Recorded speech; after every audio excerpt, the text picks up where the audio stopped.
Esse é o nosso conselho para você, Alexandra. E Deus vai trazer um conserto, sim, com certeza. Porque eu creio que o maior sofrimento dela agora não é nem tanto pela perda do marido, mas mais pela perda da filha. A Luciana havia Nada feito uma que o perdão não resolva. Perfeito, definido. A Luciana havia feito uma pergunta para a Ana, você pode fazer, e daí depois eu vou fazer umas perguntas a mais também para você. A pergunta é a seguinte, no caso da Ana, ela teve perdas, né, na infância e passou por todo esse processo e depois se casou. A pergunta é, muitas pessoas passam por esse tipo de perda antes de casar, depois se casam e levam essas perdas, esses traumas para o casamento. Dentro do relacionamento. Quais são os problemas mais comuns dentro do relacionamento quando isso não é tratado antes?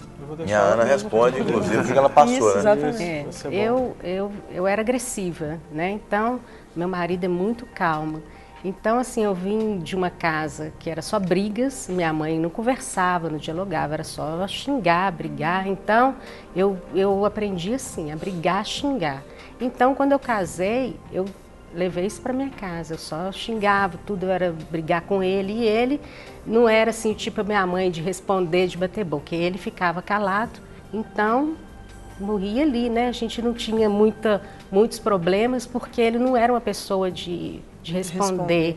Então, mas assim, anos eu às vezes maltratava e dava certas patadas, era super grossa, até o Senhor mesmo me tratar daquilo ali, né? Então, assim, e depois veio a relação de, por exemplo, Deus me mudar essa questão de eu começar a ter a maturidade, né, de uma adulta, e como a minha casa era uma casa de boneca, então assim, meu marido até estranhou, porque eu comecei a tirar meus bichinhos de pelúcia, as minhas bonequinhas, e ele, assim, estava acostumado com a casa daquele jeito, ele, o que está acontecendo com a Ana? Não estou gostando disso mais, isso aqui, então o Espírito Santo foi me incomodando, e assim, hoje a minha casa é uma casa de adulta, e as coisas de criança, eu guardei algumas coisas, outras coisas eu doei, mas assim, era literalmente, né? Eu lembro assim que o pastor Rogério até chegou aí na minha casa, orar lá, ele falou que precisava ir lá orar. Quando ele chegou lá, ele ficou estarrecido com a casa de boneca. Inclusive nesse primeiro aí da casa dela, na mesinha tinha, na estande tinha os potinhos de bala de goma, bala de jujuba, bala não sei o que. Meu Deus. Pirulito, chicletes, bombom. E não tinha nenhum neto lá, nenhum filho, não, né? só eu. Só você mesmo. E o seu marido, como que ele lidou com essa situação? Assim, de você não querer ter filhos? Não, ele assim, acho que devido a ele ter vindo de um processo de doença, né? Então a gente passou um período muito difícil, né? Então assim, era eu sozinha para olhar ele, que a família dele toda no interior. Então assim, a gente até não teve muito de pensar. E eu também nunca falava no assunto, porque não tinha esse desejo, né? Então, criança não é desejo. Eu queria brincar de boneca, né? Então eu continuei brincando de boneca. Eu gostava era das xicrinhas pequenininhas, fogãozinho, tinha tudo isso, né? Assim, coisas que hoje, na hora que eu olho, gente, por que eu tinha isso? Não tem assim hoje, que eu vejo que era uma coisa boba, né? Óculos. Tinha coleção de óculos de criança. Uma prisão mesmo, né? Uma prisão, né? A gente tem muitas participações, aliás, seu testemunho está dando o que falar, que o pessoal testemunhando junto com você. Nós temos a Cibele Lopes, quero parabenizar o pastor Rogério, porque eu vivi e tenho presenciado todas as mudanças na vida da Ana. Sou amiga dela e realmente foi uma bênção ela ter ido para a Clínica da Alma e tirado todos os seus problemas interiores. Quem está dizendo é a Cibele Lopes, aqui de Belo Horizonte, você deve conhecer com certeza. Ela está testificando aqui o que aconteceu. O Marcelo Lima, sou de Jaraguá, e a cada dia que passa aprendo mais com esse programa. Muito obrigado por tudo no meu ministério. Tem uma pergunta aqui da Andréia, de Nova Friburgo, diz assim: estou grávida de 4 meses e quando meu marido ficou sabendo da minha gravidez, ele me deixou. Já tenho um filho de 3 anos, estou me sentindo muito sozinha e com muita dificuldade de esperar essa perda. Preciso de oração e gostaria que ele voltasse a se arrepender. Se essa é uma fala. Nós vamos orar. E também tem o Jaelson, tive muitas perdas na minha vida, um casamento de 18 anos, posteriormente perdas materiais, inclusive hoje perdi um emprego de gerente de uma gráfica, só fico chorando pelos cantos quando deveria encarar os problemas de frente. Gostaria de saber se alguém poderia me ajudar, está aqui quem pode ajudar, aliás, esse programa também. Por favor, eu preciso de ajuda também, vamos orar, esse contato vai ficar com o senhor também, pastor Rogério. Okay. O Edmilson, esse quadro Clínica da Alma tem sido uma fonte de renovação na minha vida, estou assistindo todos os dias e sendo fortalecido e curado. Glória a Deus por vocês. Glória a Deus. São esses dois testemunhos de casamento. Eu queria que a gente fizesse uma pergunta para a Ana. A gente está com o tempo bem limitado, Ana. Você fosse mais objetivo possível, que a gente ainda vai orar para o pessoal de casa. Você disse que sofreu muito com a perda da sua mãe. E essa é uma das perdas que eu penso que as pessoas têm mais dificuldade de superar, que é a perda do parente. Não é nem a perda do parente vivo, mas é daquele que faleceu. Porque perdeu um marido e tal, mas a pessoa está viva ali, é outra coisa. Mas quando falece, eu acho que é complicado, e você falou disso. Como é que foi o processo de restauração disso? O que aconteceu no processo de tratamento para você, de fato, enterrar sua mãe? Foi liberar perdão. Eu perdoei de todas as derrotas, de tudo que ela amaldiçoou a minha vida, e eu liberei ela no mundo espiritual.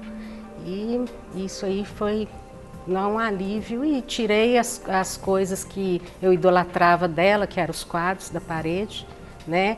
E uma forma também que eu idolatrava de colocar fotos, né? Eu achava que aquilo ali era uma forma, por exemplo, eu sentia que eu era uma filha ruim, que eu não fui uma boa filha, que ela morreu, que eu era culpada, então eu pus fotos, retrato dela pela casa toda. Você é uma boa filha agora. Isso. Para lembrar. Agora, a Ana falou que ela perdoou pelas coisas que a mãe falou, mas tem casos que a pessoa não libera o ente querido, não pelos mesmos motivos, mas pelo fato de gostar muito, de amar a pessoa e de não querer que a pessoa vá embora também. Esse é o outro lado da perda, né? Que é aquela pessoa que foi tão importante, foi tão vital na sua vida, que a pessoa não quer liberar. Entenda uma coisa, por exemplo, como se a pessoa estivesse ligada pelo cordão umbilical ainda com 20, 30, 40 anos de idade.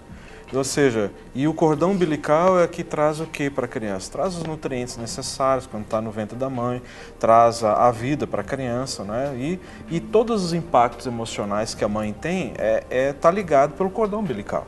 Então o que acontece, dependendo se foi uma situação traumática ou tão forte afetivamente, que a pessoa, quando a mãe morre, na realidade, ou seja, se a mãe morre, a tendência do filho morrer, mesmo com 20 ou 30 anos de idade. Porque emocionalmente ela entende que a mãe supria tudo aquilo como que a pessoa... Como se tivesse o cordão umbilical ligado. Ainda ligado. Então, por isso que precisa existir o quê? O enterro, ou seja, a pessoa precisa se despedir, precisa cortar esse cordão de ligação emocional para quê? Para que a pessoa possa viver. Porque o que nós temos percebido, no caso da Ana, a ponto dela se vestir só de preto, e era isso, era uma pessoa morta, andarilha. Não é? Morto-vivo. Morto-vivo, exatamente, um zumbi. Então, o que precisa acontecer? Precisa cortar, e esse cordão que liga a pessoa ser ligado a Deus. Porque a provisão na nossa vida é Deus. Sim. É Ele que tem o nutriente necessário para eu viver em todas as dimensões da minha vida. E é isso que precisa acontecer. Por que nós falamos sobre isso de enterrar? Porque nós precisamos definitivamente entender que a morte é uma separação, é uma quebra de um ciclo. E nós temos que viver esse ciclo. Ou seja, temos que prantear, ok, mas você tem que ver a pessoa sendo enterrada, colocada ou na gaveta ou na terra, e diz assim, acabou. Acabou. É duro? É duro. Pode ter boas memórias? Pode. Não, né? Fotos? problema. Pode. Não teve, o que acontece quando as pessoas não enterram? Acontece que ela deixa eu guardar a pessoa, na minha memória, os momentos bons, e ela viva. O que vai acontecer? Ela vai continuar viva. Aí vai ter sonhos, vai ter, sensações do ambiente. Nossa, parece que ele está aqui, ou a pessoa está aqui, parece que está tudo organizado como uma pessoa estivesse, o cheiro, o perfume, e isso ela vira escrava disso. Vira escrava disso. E na verdade, às vezes a pessoa continua. quer manter aquela pessoa que morreu viva, né? Exatamente. Agora, uma pergunta que eu faço, assim, eu já vi muitos casos parecidos, de pessoas que têm a mãe, de repente o pai, doentes há muito tempo, e talvez eles querem ali, eles não têm aquela facilidade ou têm uma dificuldade de lidar com a morte, com a possível morte. Uma pergunta que é bem polêmica, a pessoa ela tem o poder de prender a pessoa na terra ou não? Porque às vezes aquela coisa, eu não quero liberar minha mãe, eu oro pela cura, eu não oro pela vontade de Deus. Olha, eu já tive algumas experiências nesse sentido, porque precisa acontecer no meu coração. Eu preciso liberar a pessoa.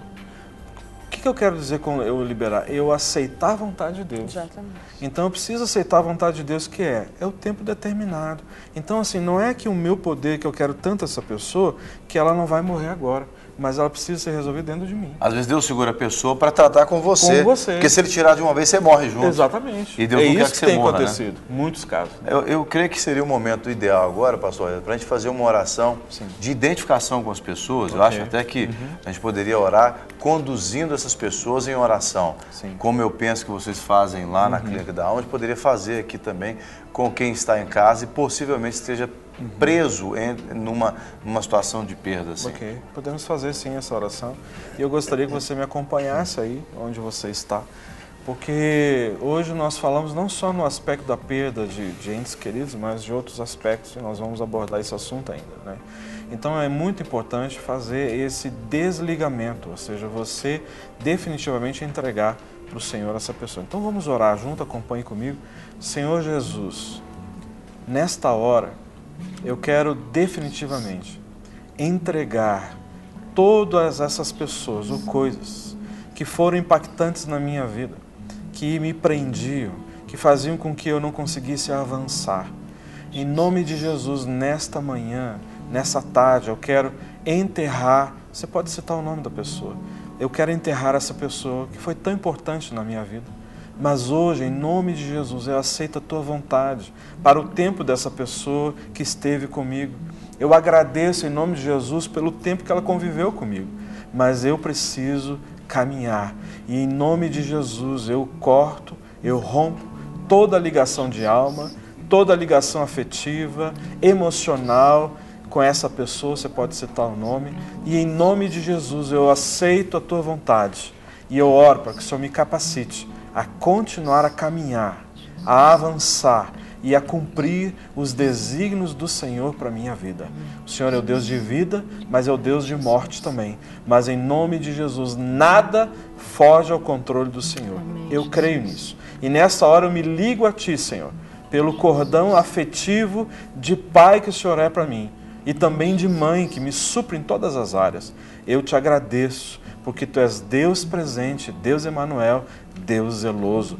No nome de Jesus. Amém e amém.